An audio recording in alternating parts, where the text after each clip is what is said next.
오늘 이 시간에는 요한복음 4장 35절로 38절을 중심으로 해서 영생 추수자가 되자 라는 제 말씀을 상고하는 가운데 은혜 받기를 원합니다. 오늘의 본 말씀은 요한복음 4장 35절로 38절의 배경은 바로 사마리아 우물가입니다. 육의 양식을 구하러 동네에 들어갔던 제자들이 돌아오자 참된 양식에 관해서 예수님이 교훈하신 말씀이 본문의 핵심 말씀입니다. 본문 말씀을 통해서 우리가 두 가지 교훈을 받을 수가 있습니다. 첫째는 복음을 받고 변화된 사람은 사마리아 여인처럼 반드시 주위 사람들에게 복음을 전파하기 마련이라는 사실입니다. 다른 사람이 전도를 받고 초보적인 신앙을 갖게 된 신자는 자신이 직접 주님의 말씀을 듣고 더 자세히 배움으로써 보다 성숙한 신앙에 도달할 수 있게 된다는 것입니다. 두 번째는 생존을 위해 육신의 양식을 구하려고 애쓰는 것도 중요하지만 그보다는 하나님 나라와 그의 의를 구하여 일해야 할 것입니다. 그리하면 이방인들도 구하는 먹고 입고 마실 것을 친히 더하여 주시리라고 마태복음 6장 33절에서 예수님께 말씀하신 바 계십니다. 이 말씀의 뜻은 불신 이방인들처럼 육신을 위해 음식과 물질을 구하는 데 전념하지 말라는 것입니다. 먼저 하나님 나라의 영광을 위해 쓰임받고 나라를 향한 하나님의 뜻이 무엇인지를 깨달아서 원하시는 말을 따라 행하라는 것입니다. 나라 일을 하는 공무원이나 군인들에게 국가가 그 가족을 먹여 살리는 책임을 지듯이 하나님 나라와 하나님의 뜻을 쫓아 행하는 성도들에게는 하나님이 책임을 지시겠다는 선언이십니다.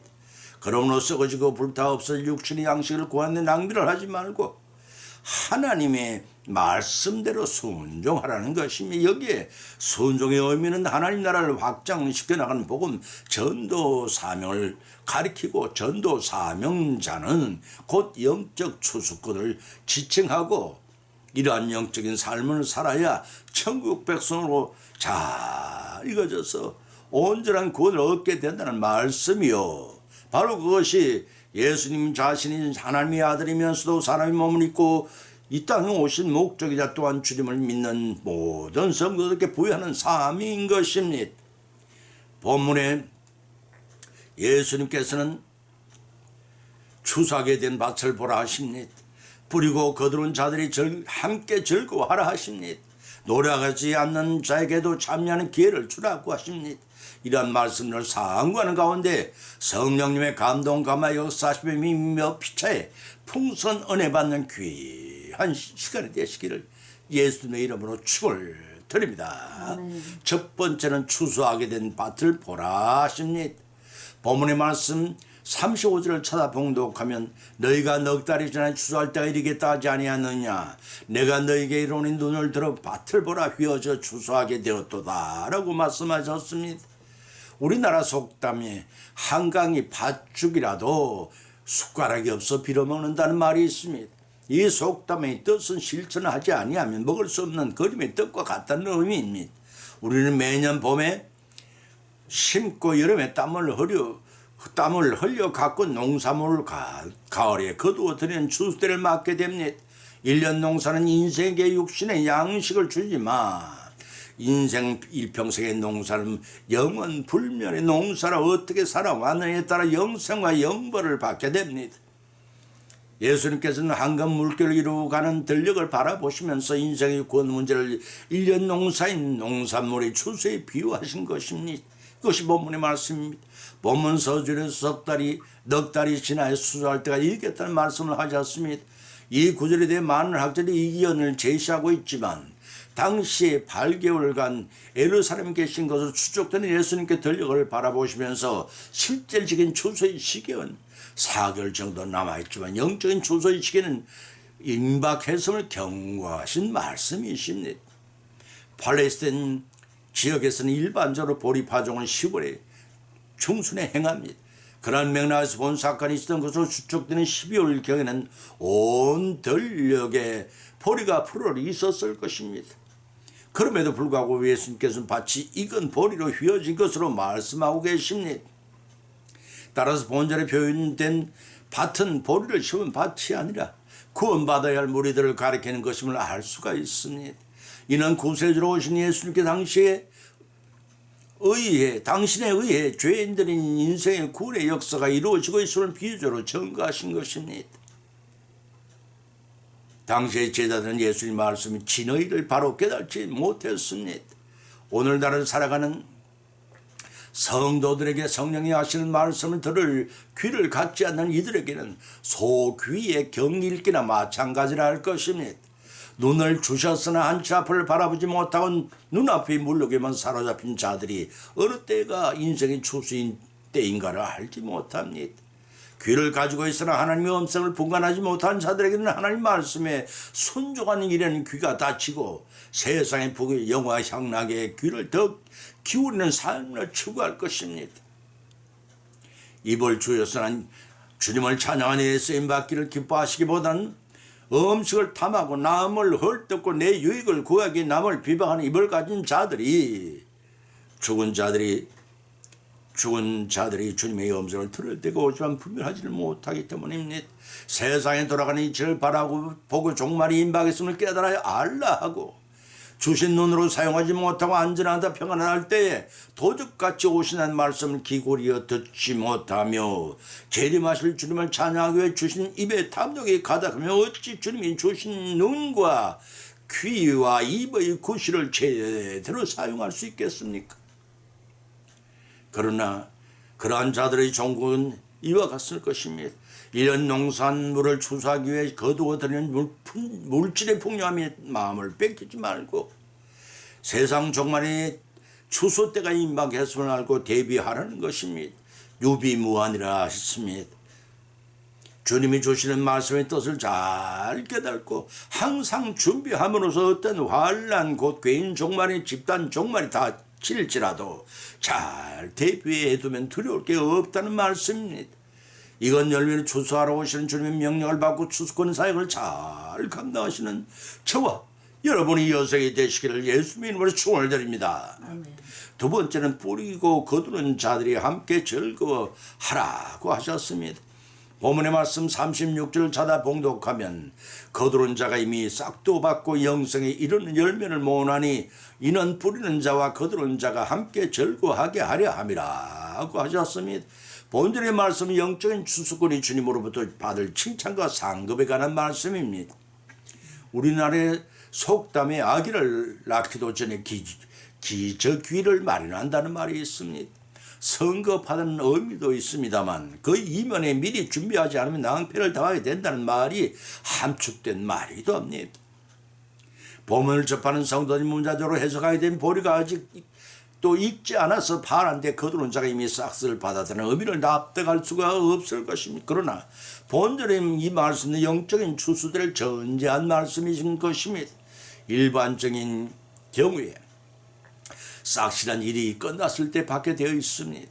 그러나 본절은 추수가 시작되거나 끝나지도 않았는데 이미 싹스를 받았다는 묘사는 추수할 일이 너무 많아 급박한 상황임을 알려주는 목적에서입니다.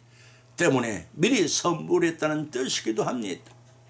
여기서 중요한 대목은 거두는 자라는 말씀입니다. 거두는 자의 싹실한 영혼 구원을 위해 사역하는 자들의 싹스를 가리킵니다.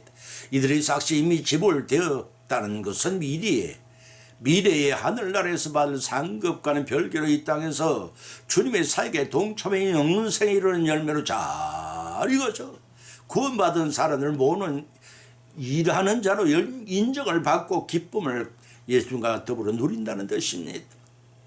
대학원을 다니는 학생의 목적은 학업을 마치고 교수로 임용받는 것입니다. 그런데 학업이 출중하여 담당 교수에게 눈에 띄어서 대학원을 다닌 중에 이미 조교수로 인정받고 학생들을 담임 교수가 휴강하거나 자리를 비울 때 그 교수를 대신하여 가르치는 입장이 되었다면 이는 곧 교수로서 재직할 수 있는 기쁨으로 이미 싹스를 받은 것이나 다름이 없을 것입니다.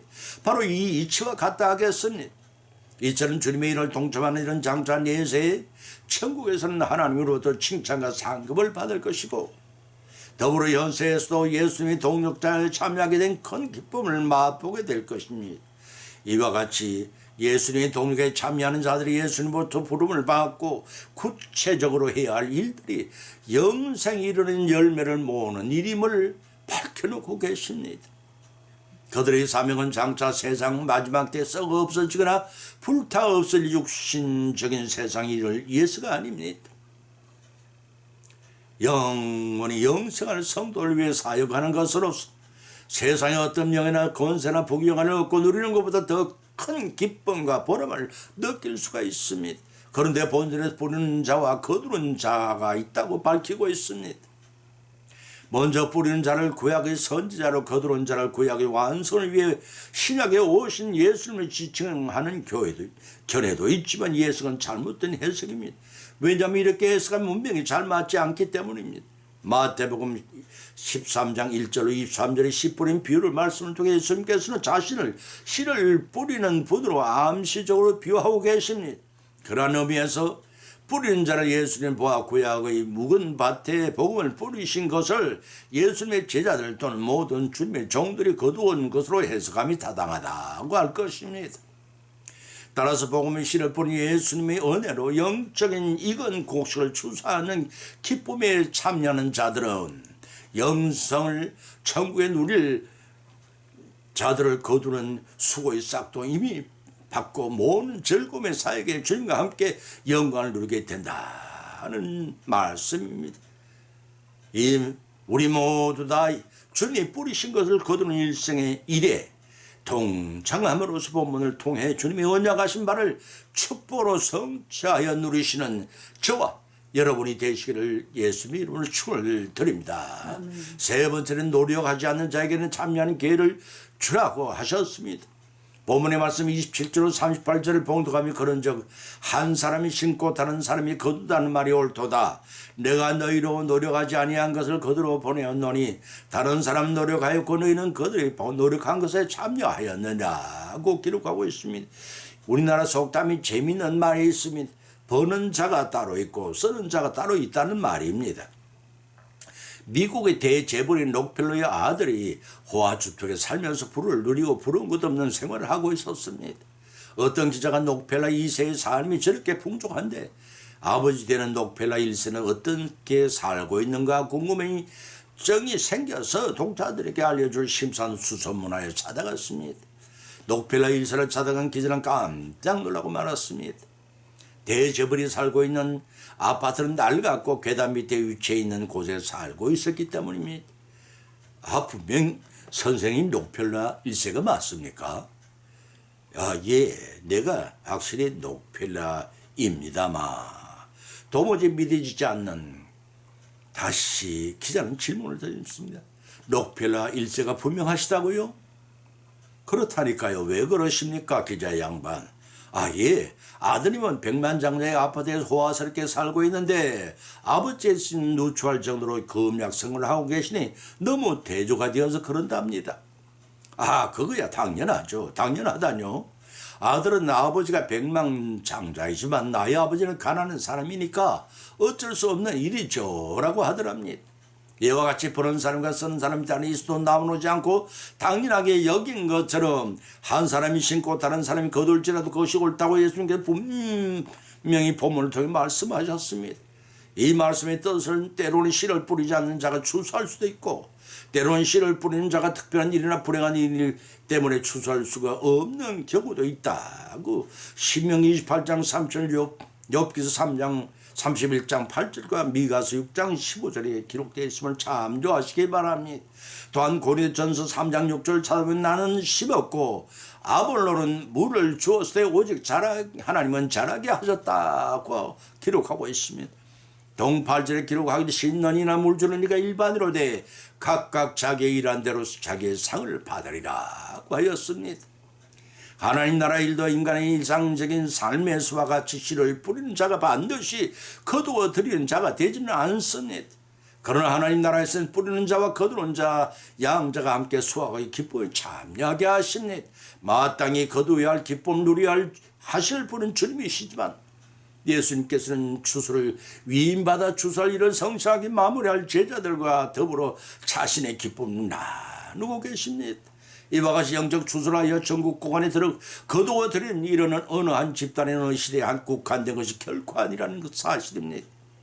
하나님 나라의 곳간이 다 채워질 때, 완성될 때까지 거두어 들인 추수한 일이 지속되어야 할 것입니다.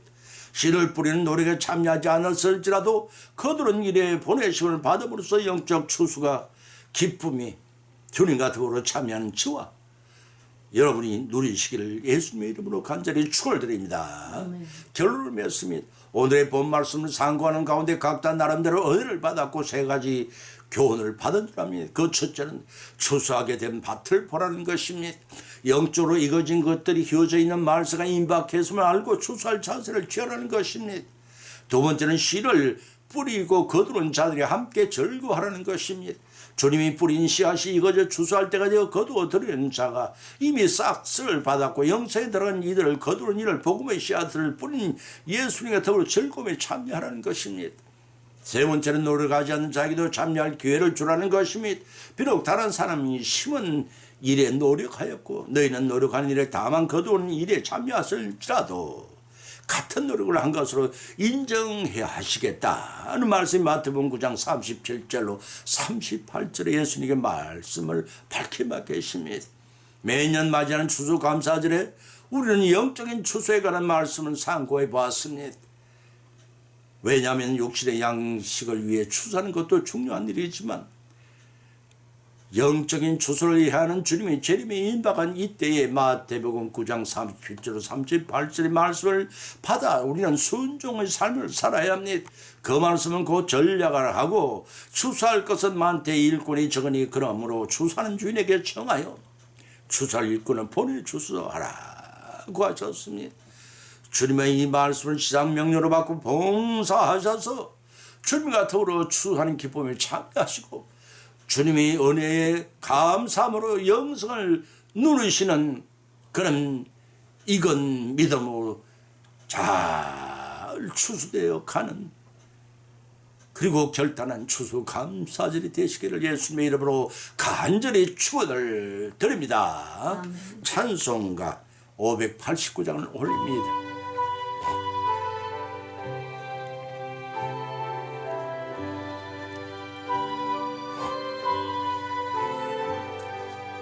넓은 들에 익은 곡식 황금 물결 뒤치며 어디든지 태양빛에 향기 진동하도다.